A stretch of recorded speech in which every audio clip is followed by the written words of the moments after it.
ما تغير رئيس يا راجل. طب اما تكح بس بحط ايدك على بقك عشان التلوث. لن تجدوا مريض يعاني من فيروس التهاب الكبد الوبائي بعد اليوم ان شاء الله. انا شفت في البيت ده عجائب وغرائب يا سبحان الله. احكي لي قصتك، انت رحت لهم عشان تتعالج وتم شفائك، ايه الحكايه بقى؟ كان عندك فيروس سي، HIV، ايدز، كان عندك ايدز. شوف يا كبير، انا عاوزك تمسك اعصابك. احكي لنا يعني ايه اللي حصل. اللي حصل بقيت كويس يعني. انا كنت الاول مريض ايدز، الاعراض بتاعت الايدز كلها عندي. دلوقتي طبعا ما عادش الكلام ده خالص. الحمد لله. قهرت الايدز بفضل ربي سبحانه وتعالى عز وجل بنسبه 100%، وقهرت السي. شوف الطب البديل بقى، ده الطب البديل. انا هزر.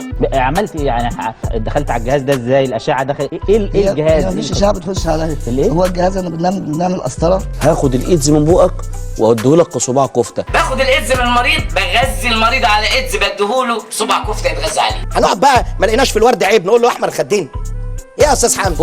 هو في ايه؟ ما تقول انت في ايه؟ انا قلت لك تعدي على الجهاز، تعدي على شعاع معين كده. انا بعيد عن الشعاع وبعيد عن كل حاجه. هو خرطوم بيلف وبيرجع الجسم تاني. بس ده الجهاز، دي فكره الجهاز. انا مش قادر افهم يعني، هو بيروش ولا بيتكلم بجد؟ انت بتروش ولا بتتكلم بجد؟ لا انا بروش وبتكلم بجد، ميكس الاثنين مع بعضيهم. والله لو تعرضت عليا نوبل ما تلزمني. الراجل ده دكتور. اتفضل يا دكتور، اتفضل.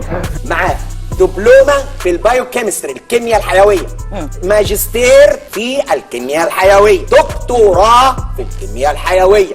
ما تعمل عمليه بدالي احسن يعني. استاذ وبعلمك 17 مؤتمر هيضيعهم هذا. انا مش فاهم الدكاتره دي بيجيبوها منين. رتبته في القوات المسلحه لواء دكتور. نزل رجلك مكلف، مش لواء طبيب. رجل ببزة عسكرية. معانا اللواء الدكتور ابراهيم عبد العاطي. مساء الخير يا دكتور. اهلا، مساء الخير. صوتك بعيد مش سامعك. قالك عرفات تعبان ويخرب بيت امك. طيب سامعني دلوقتي؟ مين اللي تعبان؟ عرفات ولا مين؟ النقطة بقى الفاصلة. انت زعلان ليه؟ انا عايز اعالج ناسي. انا قلت لك هات ناسك، انا هعالج ناسي وناسي راضيين. هبقى زمان بس ان شاء الله خير. انا قلقان عليها جدا والله. ما تقلقش، الجو لطيف جدا والحياه ظريفه. وعايزين يتعالجوا عندي. انت مالك؟ هو فهمني ازاي؟ فهمني ببساطه. ما هو ديت انا من شغلتي انا. طب والله بيبقى كفته. امين واسف. حضرتك مصر بقى. يفهم ايه الدكتور في اللي انا فاهمه؟ كل من يستغل هذا الاختراع للهجوم على الجيش المصري والمؤسسه العسكريه هو يصطاد في الماء العكر وبيشتغل لصالح اسرائيل وقطر وتركيا. اقسم بالله لا اجيب امريكا تتعالج في مصر، اقسم بالله. شفت الصايع بيسوق نفسه ازاي؟ انت خساره في البلد دي. شوف انا بيلعب فاكر.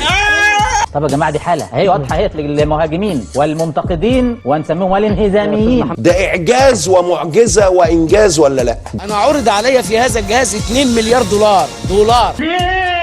ابو تريكه؟ لا يا عم مش ابو تريكه. 2 مليار دولار وانساه، رفضت. انا ممكن ابيع الجهاز وابيع الفكر ده بسهوله لدوله اقيدها تسدد ديون مصر كامله واديها هذا الفكر.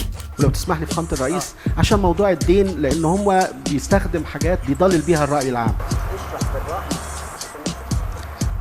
يعني ركز يا حبيبي عشان حضرة الناظر. انا عايز دعوه من مريض، كان الموت بيشده وانا بشده من الموت بس. شهاده مريضه عبد العاطي دمر حياتي. انما الطب الغربي عموما بيعمل ايه المرضى الكبد؟ بيطبطب على كتفه لغايه لما يوصلوا للقبر. ايه هو بيتكلم في ايه؟ ايوه ما ياما ناس ماتت زي ما قلت لحضرتك. هو انا مش دكتور ولا ايه يعني؟ انت هتعلمني شغلي. ولذلك انا بعد الدول الاوروبيه سمتني قاهر الفيروسات. اسكت خالص، اهدى وتشاهد. انت محتاج تعمل دراسه جدوى في ايه؟ ما بقاش عندنا وقت نفقده اكتر من كده في الدراسات. هو ده بقى اللي جايبنا ورا. حفر قناه السويس كان الهدف ان المصريين يشعروا بعد فتره ضعف من 2011 وحتى بدء اطلاق المشروع ان هم قادرين على العمل. ده احنا اللي دروتنا اللباري جوه الشباري بالدهلكه. ده كانت ليس فقط لجدوى المشروع ولكن لرفع الروح المعنويه نقول للشعب المصري. طبعا احنا واحنا في مصر كان دراسات الجدوى لو انا مشيت بيها وخليتها العامل الحاسم في حل المسائل في مصر، انا اتصور ان احنا كنا هنحقق فقط 20 ل 25% مما حققنا. اسمعوا كلامي انا بس. تفتحوا مخكم معايا وكل كلمه اقولها تنفذوها بالحرف ومن غير مناقشه. اهم حاجه في الصبيان طاعه معلمهم. القطار الكهربائي السريع قال لك ما فيهوش ناس، ما حدش بيركبه. طب ما هي الدوله اضطرت اهي تقلل سعره. ده كلام كبير قوي، انا ما بحبش ادخل في مواضيع اكبر من دماغي. اللي عايز يعمل اشتراك هياخد 50% تخفيض. طبعا. انت ايه اللي جابك هنا؟ انت مش كنت تبت؟ تبت يا عم، بس ابوك هو اللي غواني. ابويا؟ لا انا ليه باخد بديله 50%؟ عشان نجيب بس مصاريف تشغيلنا. ممكن ادرس وارد على سيادتك؟ لا ادرس ايه؟ هو انت لسه هتدرس؟ بعتبر المتحف المصري الكبير من المشروعات القوميه. ما كنتش اتمنى يتبنى المتحف الكبير ده. ليه؟ انت عارف الكلف قد ايه لحد دلوقتي؟ بليار $200,000. يعني لو قعدت 500 سنه مش هتجيب ثمن المتحف ده. الله، انت بترمي فلوس يا معلم سلطان. مالهمش مكان عندي في الخزن. دول 90 مليون وانا مسؤول قدام ربنا، انا خليت بالي منهم. عايزين تخلوا بالكم منهم، معايا اهلا، مش عايزين لو سمحتم اسكتوا. وبعدين معاكم بقى، اطلعوا من دماغي خلوني اعرف اظبطه. مدينة تم استحداثها علشان تساوت الصادرات المصرية إلى 2.2 مليار دولار. قلنا نعمل مدينه الاساس في دمياط. تبص تلاقي مدينة عبارة عن شوية هناجر. عملنا الهناجر وعملنا كل حاجه طبقا للي احنا متصورين انه ممكن ينجح. المدينة النهاردة مدينة أشباح إلا من رحمة. انتوا بتحاولوا إن انتوا تعملوا تلبيس طوائي. احنا هنلبس طاقية ده لده، وهتبقى فل وهنكسب باذن الله، بس ما تقرش انت فيها بدراسه الجدري دي. طب اهالينا في دمياط جم يا دكتور؟ لا. أصلا أنا أسيب ورشتي القديمة اللي في الحارة الشعبية ب1000 جنيه عشان أروح آخد 100 متر بمليون جنيه. ليه؟ الراجل اللي بيشتغل في البيت فوق بينزل يشتغل في الورشه تحت ويطلب الشاي يبعتوه له.